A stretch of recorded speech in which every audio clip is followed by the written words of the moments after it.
रात के अंधेरे में महानंदा नदी से बालू की अवैध तस्करी के दौरान ट्रैक्टर की चपेट में आने से एक बच्चे की मौत हो गई और दूसरे बच्चे को गंभीर हालत में उत्तर बंगाल मेडिकल कॉलेज व अस्पताल में भर्ती कराया गया।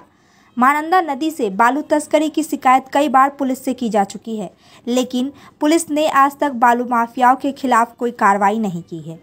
इस घटना के बाद आज विधाननगर के हुसैनपुर इलाके में ग्रामीण आक्रोशित हो गए और उन्होंने बालू लदे ट्रैक्टर में आग लगाने की कोशिश की और बाद में राष्ट्रीय राजमार्ग संख्या 31 को जाम कर विरोध प्रदर्शन किया।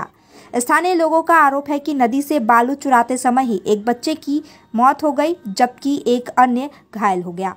24 ঘন্টা যখন পুলিশের গাড়ি আসছে তখন একটু সাইড করে যাচ্ছে গাড়িগুলো, ট্রাক্টর অবৈধভাবে 100 গাড়ি চলতেছে আমাদের বুদারগাঁও ভাটা দিয়ে, ঠিক আছে, কখনো গ্রাম দিয়ে কখনো রাস্তার সাইড দিয়ে মুরালিগঞ্জ দিয়ে। আজকে একটা দুইটা বাচ্চা মোটামুটি একদম মানে যাওয়ার পথেই আছে, বাচ্চা দুটা পুরো একদম অ্যাক্সিডেন্ট হয়েছে এমন।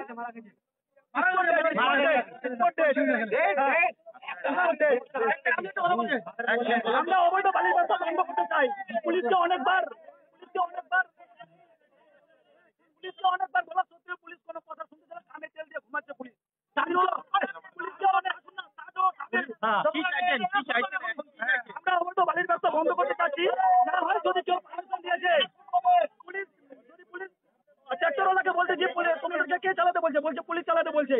যদি পুলিশ চালাতে বলে তাহলে পুলিশ আমাদেরকে সামনে আসে বলে দাও, পুলিশ আমাদের সামনে আসে বলে দাও যে আমরা চালাতে বলছি, আমরা কিছু বলবো না। ছোট ছোট ছেলেগুলো ট্রাক্টরগুলো বালি লোড করে দিনের আলোতে অনেক স্পিড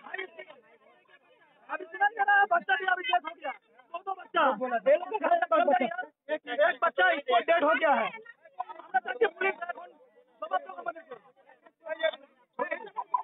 কি হয়েছিল বলে?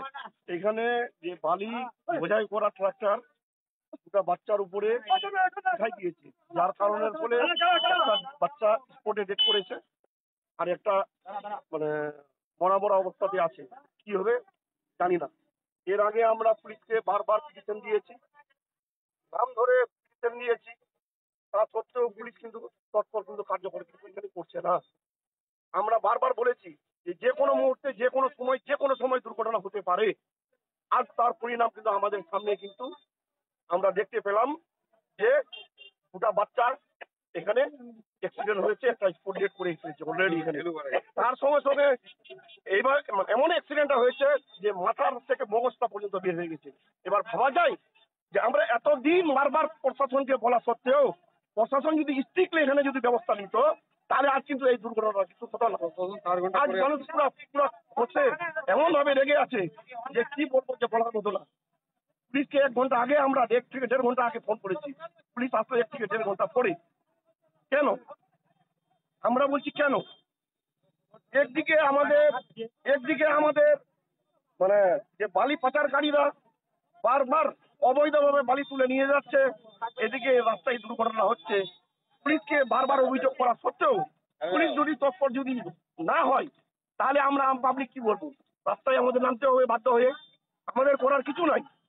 আমরা প্রশাসনকে জানাতে পারি, তার আগে আমাদের আর করার কিছু নাই। পুলিশ কেন কাজ করছে না কি মনে হয়? পুলিশ কি কারণে কাজ করছে না এর কারণটা পুলিশে জবাবটা দিবে। কি চাইছেন এখন, কি চাইছেন? আমরা চেয়েছি যে এখানে পার্মানেন্টলি যাতে অবৈধ বালি পাচারের ব্যবস্থাটা যাতে বন্ধ হয়। এর আগে আরো ছোট মোটো দু একটা দুর্ঘটনা হয়েছিল, ওটা কিন্তু মানুষ ইগনোর করেছে, বারবার প্রতিবাদ করেছে। কোথা থেকে বালি তোলা হচ্ছে? বালি এই যে মহানন্দা থেকে বালি তোলা হচ্ছে। কোন জায়গায় ঘটনাটা ঘটেছে? ঘটনাটা ঘটেছে ওই যে মহানন্দার পাশে হোসেনপুরে। কি নাম আপনার? আমার নাম মোহাম্মদ হোসেন। আমি এই উদারগঞ্জ সংসদের একজন সাধারণ বাসিন্দা।